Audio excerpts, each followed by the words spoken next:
live in such a society that's just so like hard on us, and we need to be hard on ourselves in order to make it through. How do we keep coming back to that space of like kindness and gentleness with ourselves? Yeah, it truly is a struggle, especially if you're a human being, because we've all got that inner voice, we've all got that chatter, that stuff that we've been taught, and that's the crux of the issue. And sometimes our stuff doesn't want us to examine it. I mean, if I can mention Paul Levy and his the Wetiko mind virus is that you know about, and he's in this summit, so people can reference his interview. But there's an energetic force that doesn't want us to succeed. It doesn't want us to do this self-examination. It doesn't want us to feel good. So if we can remember, again, there's this thing inside of us, this powerful thing that can express itself if we just ask it to. And again, the remembering, that's the hardest part. Remember, remember, remember. So put things up around your house. I mean, make yourself an altar. I've got a candle burning over here. Just do whatever you can. That's where the makeovers come in handy. I used to make wire wrapped crystal jewelry, so I would find a new beautiful crystal that I just loved, and I would sort of charge it with, remember how much you are loved, and remember this, remember, and then I would make a pendant out of it, and I would wear that. And if you're not making jewelry, do the same and just carry it around in your pocket with you. Just find little ways to remember, to remind yourself this is the truth of who you are. You are not all of that. Again, that's the biggest challenge. And I think that's why so many people struggle with keeping their weight in balance, because we all deal with this garbage. We all deal with this crap. Yeah, absolutely. Before we continue any further, I do want to make sure that I take a moment to mention your website, which is lisabonnice.com. And so does that mean, even though you said you were wary of people seeing this interview and then going and looking for your book, can they go and find your book and your other books there? Yeah, they can indeed. They're all of my books are available on Amazon.com as well. My website is just sort of a gathering place for all the stuff that I do. I've got a blog that I update now and then. I've even got a couple of recordings of my doing stand-up comedy from the old days. Yeah, there's a lot of fun stuff that you can find there. It's a very eclectic mix of who I am and what I do. Wonderful. Thank you very much. And so now I would like to ask you about if or how there are ways that humor contributed to your journey, and maybe not so much, but I'm very curious. I find for myself that when there's something that I'm struggling with, if I can find a way to laugh at it, it doesn't diminish it. Sometimes it does lead me to an opening that I wasn't aware of before. And so I'm wondering what possible ways you might have seen the same thing happening with you for this book and for the weight balancing process of shape shifting.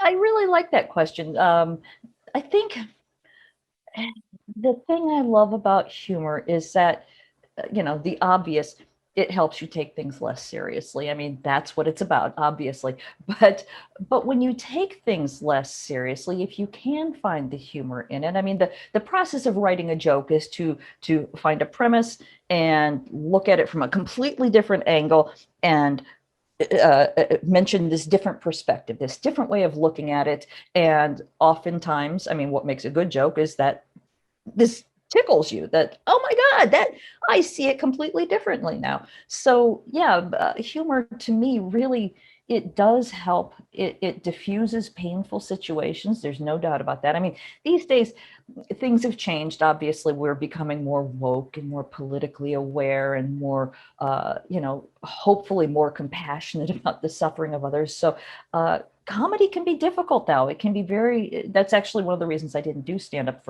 I quit after like 7 years, because I was having a hard time writing jokes that weren't based in cruelty, because really a lot of humor is poking fun at something, or just derogating and saying mean things. And so that was one of the reasons I stopped doing stand-up, because it was hard for me to stand up on stage and say these kind of nasty things. And I'm not saying that other people can't do it. There are some people who are just brilliant at kind-hearted comedy. It just wasn't in my makeup at that time. So sometimes humor can be cruel, but other times it can be so uplifting. I mean, I'm forgetting the name of this very famous person who used laughter therapy to help recover from cancer. That laughing really does, seeing the humor in something really does bring healing. That's a Yeah. very long answer to a fairly short question. I loved it, because it's a thing that I find fascinating, and it feels as though, in the same way that what we're discussing here, delving into it reveals aspects of ourselves, and in the same way, humor can do that as well. It can reveal and illuminate a lot, but it can also show some things about ourselves that we might not be so comfortable with. It feels as though what you're talking about is really another pathway that takes us into the core of ourselves, of what it means to be a person in a body, moving through the world, and that there are some universal principles that you're inviting people to make use of and then apply to their own lives in ways that work for them.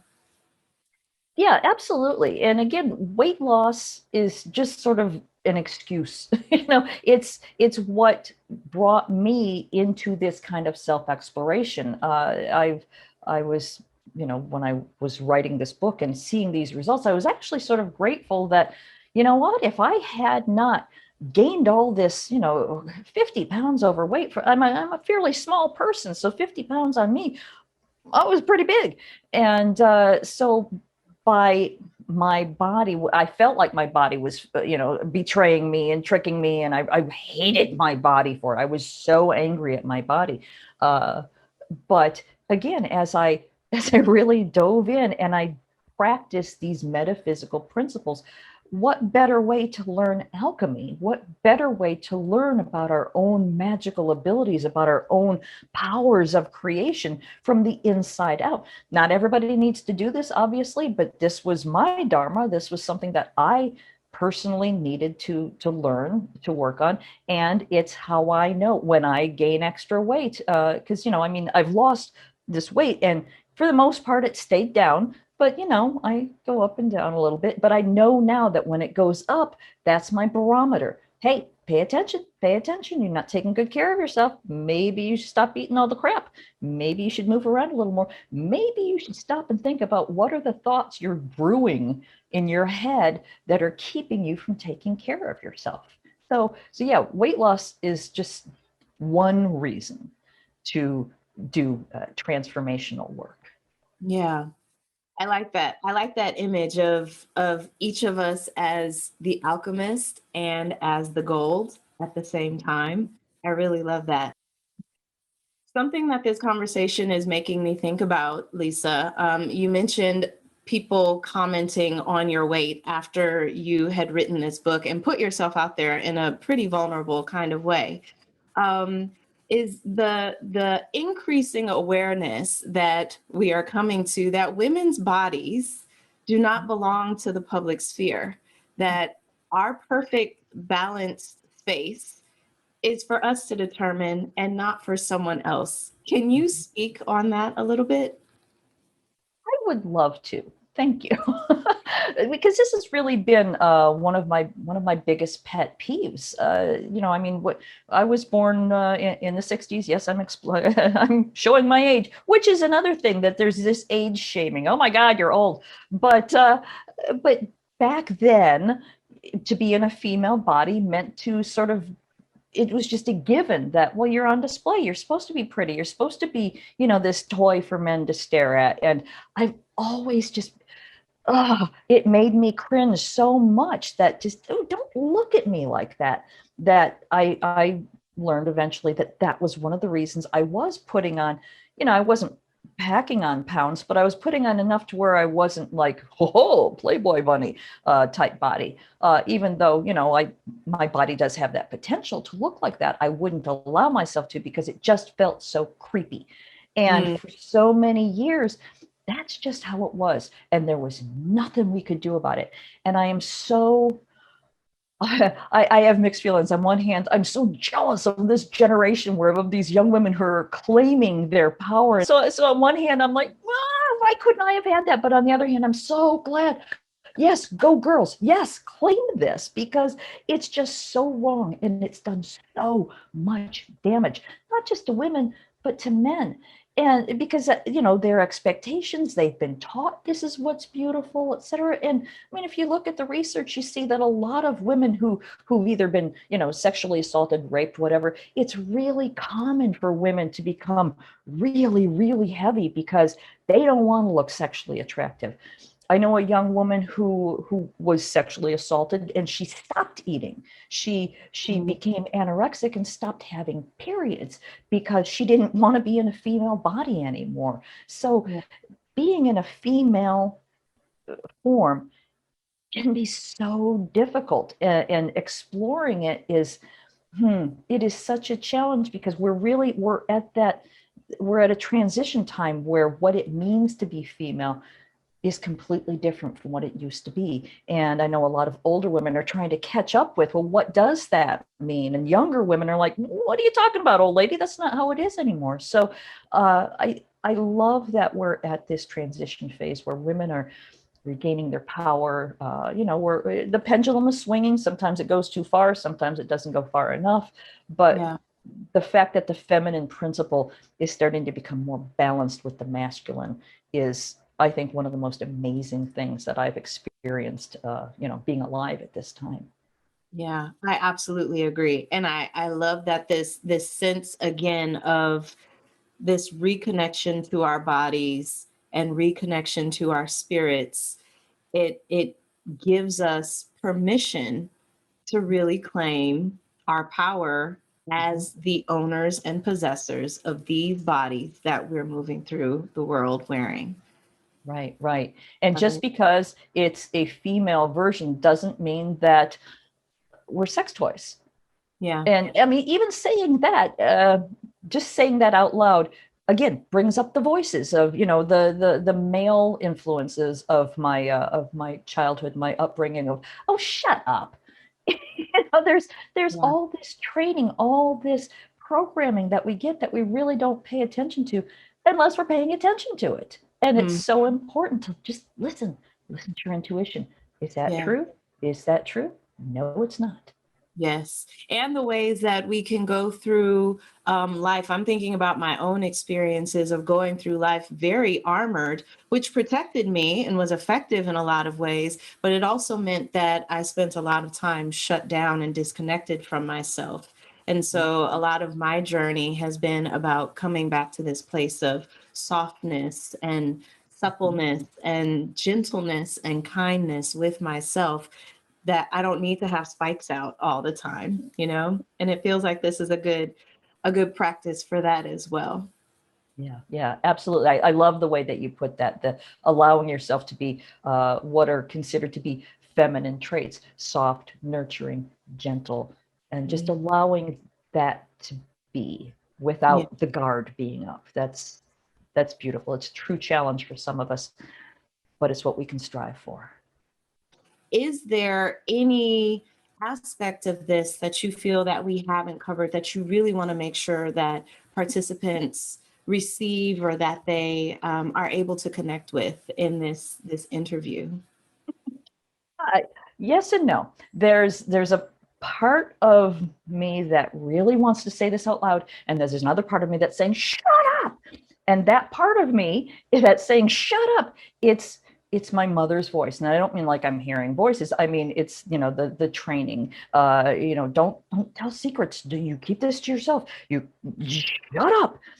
But that voice, that training is part of what's caused my problem, for lack of a better word, my issue, my challenge, my stumbling block, my obstacle is this, that my mother had.